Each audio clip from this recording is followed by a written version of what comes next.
Hey guys, Automatic Garage back today. We have a diagnostic video here for 7.3 Powerstrokes 99 through 2003. Some of the 99 years may be a little bit different than this one here from what I remember, but this should be all about the same for diagnosing what we got going on here. So this is a 2001 F550 bucket truck. It's a customer of mine, has a sign business, and he's got several of these trucks. He's opted to stay old school with 7.3s. Not a fan of the 6 liters. He's not a fan of the 6.7s. Doesn't want to deal with emission stuff, so he keeps buying up these older trucks with lower miles that are good, solid trucks. This one's actually from Wisconsin. Has a little bit of rust underneath it. It's not terrible, but it's got some. It's only got 190,000 miles. It's a good running truck, but he's got an issue where he can't get it to start. It's got a no crank issue. So I'm going to go through the diagnostics on covering a no crank on a 7.3 here. So let's get started. So this is what we have going on here. You can see we got lights on the dash, got nothing when we turn the key.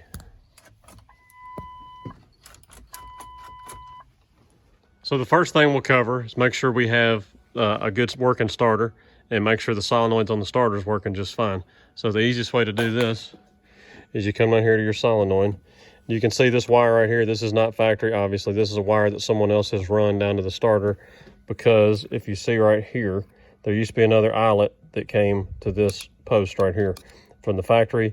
I don't know what happened with it. This is a truck somebody's messed with in the past, so this is one of the luxuries of working on older stuff. But this goes down to the starter, and we don't have any issues with that wire. So what we're going to do is we're going to jump these two posts right across here. We're going to see if we have a starter that's working.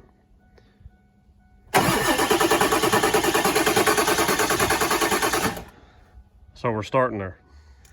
The next thing to do here is to see if we have 12 volts coming to this wire right here. This is the wire coming from our ignition. So we're going to see if we have 12 volts there. So this is the part where you'll actually need two people, because what you need to do is hook your volt-on-meter up, put your hot in here, go to your ground on your battery here, have somebody put the key in the crank position, not the run position, but all the way forward like you're cranking the truck, and you should have 12 volts here. If you have 12 volts here, then you know you have an issue here with your solenoid, and it should narrow it down to that. Now, another thing to check if you do not have 12 volts here is come inside the cab, and it's fuse location number 20 under the dash. Pull your panel off. 20 is right down here, which is this 15 amp fuse here, which we've already pulled it, and we have a good fuse there. And we do have 12 volts out here. I checked this earlier when I had someone else here to get in the cab and turn the key for me and watch the meter. So another thing you should be able to check is you should be able to take you a jumper wire. Sorry for the shaky camera. Take your jumper wire, go from your hot on the battery and go to that small post that comes from your key switch, your ignition switch there. That should trip the solenoid and get the solenoid to do the same thing we did by crossing these two posts a minute ago. So let's do that. So now we've got our eyelet just slid over there, just a jumper wire, got a bare wire on the end here. We're gonna touch it to our positive, and we still have nothing. It should be cranking over. That should make the solenoid trip, unless the solenoid itself was bad. So the other thing I noticed here is that this solenoid is not even bolted up. It has no bolts on it in here, because some genius has broke the bolts off. Where they go into the fender right here, and the other one is down here lower. Well, this solenoid body has to see ground. It needs to be grounded. And if you notice, this fender is nasty and corroded. And as I mentioned before, I popped my hood and looked at my truck real quick, same setup. And there's a ground strap that goes from the battery terminals, typically from here, and grounds to the fender itself. That allows this fender to see a real good solid ground through this battery terminal. So let's ground the body of the solenoid, hook our key switch back up, and see what happens. So now all I did was stick that eyelet through the bolt hole of the solenoid body there. I have this one just stuck in the grounded terminal. Let's go turn our key and see what happens. All right, so our ignition wire is hooked back up, and we have it grounded to the negative of the battery right there by it. Fires right up.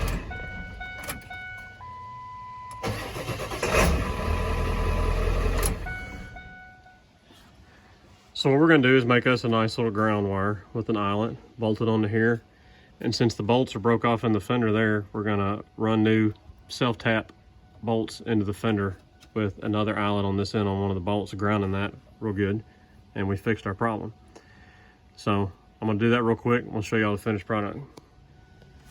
So this is why you don't throw stuff like this away. This is just the perfect length to go from this battery terminal and ground it over against the frame over there.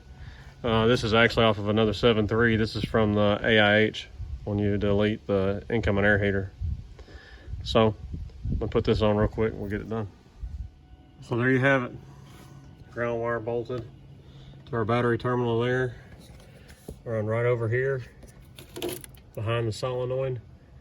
Those are just self taps that I ran into the fender on both sides, 5/16 head, and we got our problem fixed and resolved here. Easy fix, didn't have to buy any parts. I had this wire laying around and we got him up and going. So this is Automatic Garage signing out. Y'all like, subscribe, comment, check us out at Facebook, check us out at automaticgarage.com, Instagram and Rumble also. Just hit 1,000 subscribers. Thanks for all you that have been subscribing and watching. If you're not subscribed, please hit that button below and subscribe. Hit the notification bell so you can see we have new videos coming up. We have 75 videos now. Got a lot more stuff coming. I really enjoy doing these little quick diagnostic things, try to help people out and figure out a problem.